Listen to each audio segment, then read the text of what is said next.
Hola, bendiciones en este nuevo día que nos ha regalado el Señor. Vamos a leer los capítulos 45, 46 y 47 del libro de Génesis. Vamos a comenzar en el capítulo 45 con el desenlace de esta emocionante historia sobre José y sus hermanos. Sin duda, uno de los relatos bíblicos que contienen muchas enseñanzas y también similitudes o paralelismos que apuntan a Cristo. Una historia para poder meditar y buscar consuelo cada vez que se necesite. En este capítulo vemos cómo José se revela a sus hermanos. José derramó lágrimas de ternura y con un fuerte afecto borró la dureza que había tenido hacia sus hermanos previamente. Esto representa la compasión divina hacia aquellos que se vuelven arrepentidos y buscan el favor de Dios. Muchos ven en esta historia un paralelo con la vida del cristiano.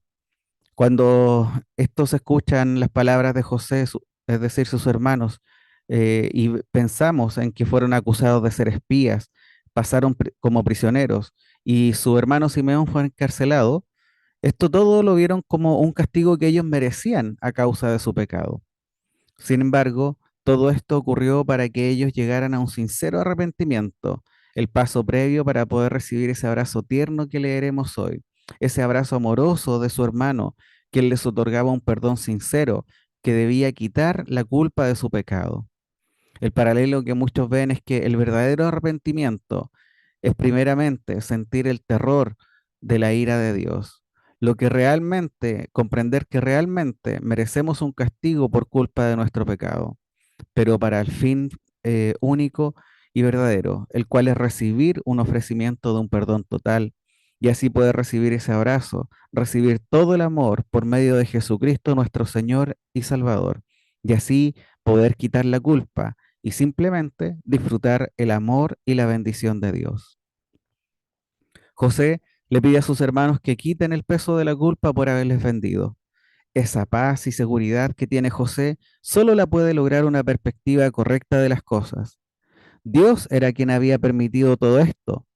Todo era parte de un plan perfecto de Dios para preservar vidas. José fue enviado a Egipto para guardar la vida de todos en medio de la hambruna que vivirían. ¿Cuánta paz nos otorga saber que es Dios quien está en control de todas las cosas? Incluso José dice claramente, no fuisteis vosotros los que me enviasteis aquí, sino Dios. También reconoce el poder o la autoridad que hoy tiene, también proviene de Dios.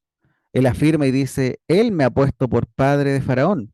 Y un paréntesis sobre esta frase. Algunos comentaristas creen que se refiere a esta manera porque había un nuevo faraón mucho más joven y otros creen que en realidad una mejor traducción sería una especie de primer ministro. Esta se ajustaría como una mejor traducción. Pero lo importante acá es que José reconoce y descansa en la soberanía de Dios. Lo vemos a lo largo de todo el relato. Y finalmente lo resumen, Dios me ha hecho Señor de todo Egipto. Todo lo que ocurre en la vida de José está en control de un perfecto plan de Dios. Y ahora, este con esa seguridad, de esta misma forma lo transmite a sus hermanos. Acá vemos cómo envía a llamar a su padre y les pide que vengan todos, todas sus familias, para poder vivir en Egipto y que así puedan sobrevivir en medio de la hambruna, porque aún quedan 5 años, donde dice que no habrá ni siembra ni siega. Cuando los envía de regreso a Canaán, hay un llamado de atención particular de José a sus hermanos. Este le dice, no riñáis por el camino. Sobre esto es importante decir que José conocía muy bien a sus hermanos. Él recordaba que eran muy inclinados a pelearse entre sí, aunque era evidente que sus hermanos han madurado y han cambiado mucho desde la última vez que los había visto, todavía tenían un largo camino por recorrer. Las actitudes y los hábitos son difíciles de desarraigar. Toma tiempo y trabajo consciente. Y José no cree que las cosas hayan cambiado un 100% de un día para otro, pero nos enseña que José aceptaba a sus hermanos tal como eran, los amaba así, imperfectos, pero al mismo tiempo eso no evita que él tenga que extender una advertencia, pero una extendencia amorosa de cómo estos se debían comportar. En el capítulo 46 se detalla cuidadosamente la lista genealógica de toda la descendencia de Jacob. La lista que tenemos en estos versículos no es la lista completa de todos los que viajaron con la caravana de Jacob a Egipto, pero claramente busca representar el origen de lo que sería la futura nación de Israel. Por lo tanto, la afirmación del versículo 8 cuando dice, estos son los nombres de los hijos de Israel que entraron en Egipto, debe entenderse no como algo literal, sino que en realidad está describiendo el árbol genealógico de aquellos que comenzarían esta nueva nación en Egipto. Moisés, el autor de este libro, enumera primero los antepasados de las 12 tribus de Israel y luego los descendientes de ellos que fundaron familias separadas en cada una de las tribus.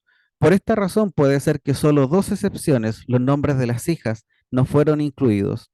Aquí entonces estaba la estructura básica de la familia de la cual saldrían las 12 tribus de Israel, las que en Egipto crecieron hasta formar la nación de Israel.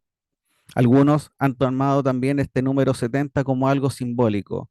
Si 7 es con frecuencia el número del pacto entre Jehová y la familia de Jacob, y 10 simboliza lo completo, entonces 7 veces 10 puede simbolizar el hecho de que la familia de Jacob, con la cual Dios había hecho un pacto, ahora estaba completa.